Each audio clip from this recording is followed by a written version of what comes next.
12 April 2025ला पौर्णिमा, चैत्र पौर्णिमा. चैत्र पौर्णिमा किती खास असते आपल्या सर्वांना माहिती आहे. पौर्णिमा 12 तारखेला सुरू होणार सकाळी 3:11 आणि ती संपणार आहे 13 तारखेला सकाळी 5:51. त्यामुळे पूर्ण दिवस 12 तारखेलाच पौर्णिमा आहे. त्यामुळे आपल्या सर्व सेवा आपल्या 12 तारखेलाच करायच्या. आपल्या काय सेवा करायच्या पौर्णिमेच्या दिवशी? आपण जसं प्रत्येक महिन्याला सत्यनारायण करतो, प्रदोष काळात ती सत्यनारायणाची सेवा आपल्याला पूजा आपल्याला 12 तारखेला शनिवारीच करायची. सोबत त्या दिवशी आपल्याला आपल्या देवीचा कुळाचार करायचा आहे. कुळाचार म्हणजे काय? आपल्याला आपल्या कुलदेवीची ओटी भरायची. ज्यांना नवरात्रीमध्ये चैत्र नवरात्रीमध्ये ओटी भरायला जमली नाही आहे, मासिक धर्म असेल किंवा विटाळ सुतक असेल घ्यावं, तर त्यांनी या पौर्णिमेला ओटी भरली देवीची. खूप छान आहे. ओटी तुम्ही यथाशक्ती तुम्हाला जसे जमेल तशी भरा. तुमच्या घराची परंपरा आहे त्या पद्धतीने भरा. कोणी सांगते त्या हिशोबाने तुम्हाला जसे जमेल तशी ओटी भरा. त्या दिवशी तुम्हाला ओटी भरायची. सोबत तुम्हाला त्या दिवशी घरामध्ये काही सेवा करायची. आपल्या त्या दिवशी घरामध्ये दुर्गाष्टमीचा पाठ हा कंपल्सरी करायचा. एक तरी पाठ झालाच पाहिजे घरामध्ये, हा कंपल्सरी. ही सेवा खूप महत्त्वाची, खूप मोठी.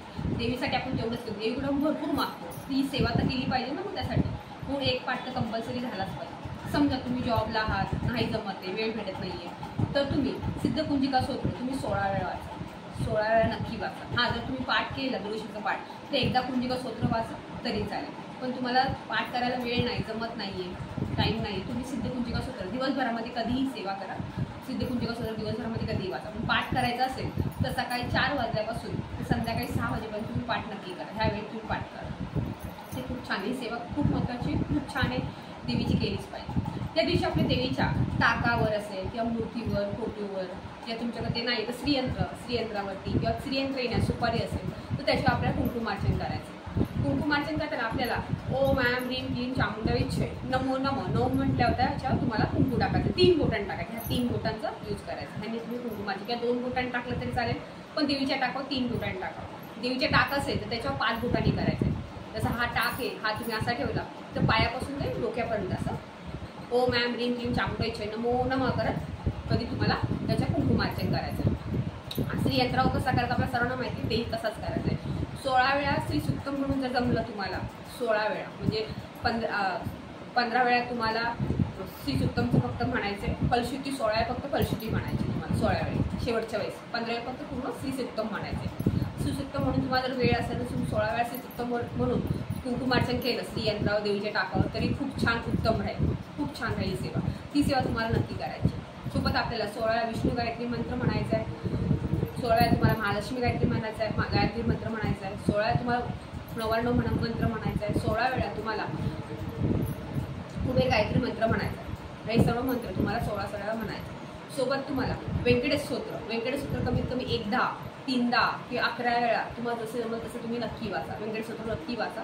त्याची खूप चांगली परिस्थिती असते. कारण आपण लक्ष्मी देवीची आणि विष्णूची सेवा प्रत्येक महिन्याला करतो. भगवान विष्णू आणि देवी लक्ष्मीची सेवा प्रत्येक महिन्याला करतो. तीही पौर्णिमेला करतो. तीही सेवा आपल्याला करायची. त्यामुळे व्यंकटेश स्तोत्र नक्की वाचा.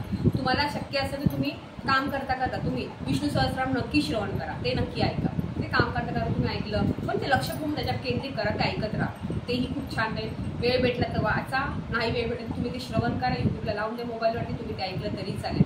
ते काही प्रॉब्लेम येणार नाही. ह्या गोष्टी तुम्हाला करायच्या. अजून तुम्हाला काय करायचं? सेवा तर झाल्या, पण तुम्हाला अजून काय करायचं? तुम्हाला त्या दिवशी एखाद्या स्त्रीची ओटी भरायची. एखाद्या स्त्रीची तुम्हाला घरात एखाद्या स्त्रीला बोलवा पौर्णिमेला.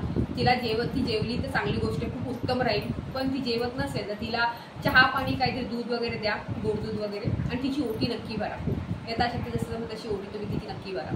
जेवण दिलं तर खूपच छान. एक स्त्री आपल्या घरात जेवून गेली तर बोलतात देवीचं स्वरूप म्हणून जेवून गेली तर खूप छान राहील. नाही तर चहा दूध वगैरे द्या आणि तिची ओटी नक्की भरा.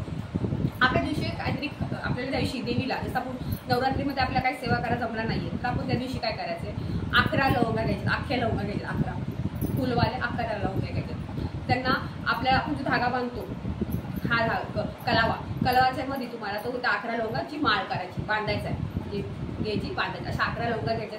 ती माळ आपल्या देवीला देवीच्या टाकाला वेगवेगळ्या देवीचा फोटो असेल त्याला अर्पण करायची.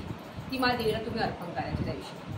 आणि ती बांधताना ओम ऐं ह्रीं क्लीं चामुंडाई हा मंत्र जप कंटिन्युअसली करत राहा. म्हणजे माळ तयार करताना. आणि ती माळ देवीला अर्पण करा.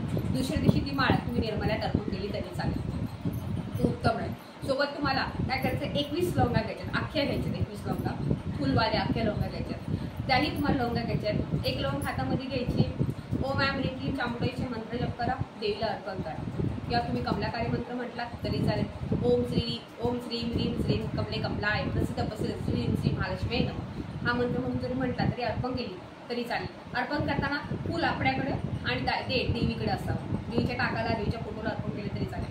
ही सेवा आपल्याला नक्की करायची. आणि त्या लवंगाला जर तुम्ही खाल्ल्या म्हणजे घरातल्या सर्वांना त्या खायला तुम्ही जरी खाल्ल्या तर खूप छान राहतात, उत्तम राहते. जेवणात वगैरे वापरायच्या नाही आहेत, फक्त खाण्या अशा खा तुम्ही किंवा चहा कुठून टाकल्या तरी चालेल, त्या चहामध्ये वापरायला चालेल, पण जेवणात वगैरे वापरू नका. ही सेवा आपल्याला ह्या चैत्र नवरात्रीला करायची. खूप महत्त्वाच्या सेवा आहेत या सर्व. ह्या तुम्हाला जशा जमेल तशा करा, दिवसभरामध्ये नक्की करा. कारण याची फलश्रुती खूप मोठी असते. देवीचे आशीर्वाद आपल्या कुलदेवीचे आशीर्वाद आपल्याला खूप भेटतात. त्याच्या घरामध्ये उत्तरोत्तर आपली प्रगती होत राहते, आपल्या मुलांची प्रगती होत राहते, घरात सुख शांती समृद्धी येते. आणि देवाची सेवा करायला कधीच चुकू नका. देवीचा जेवढा तुम्ही कुळाचार करताल तेवढं तुमच्या घरात प्रगतीच राहणार आहे. त्यामुळे सेवा नक्की करा. श्री स्वामी समर्थ.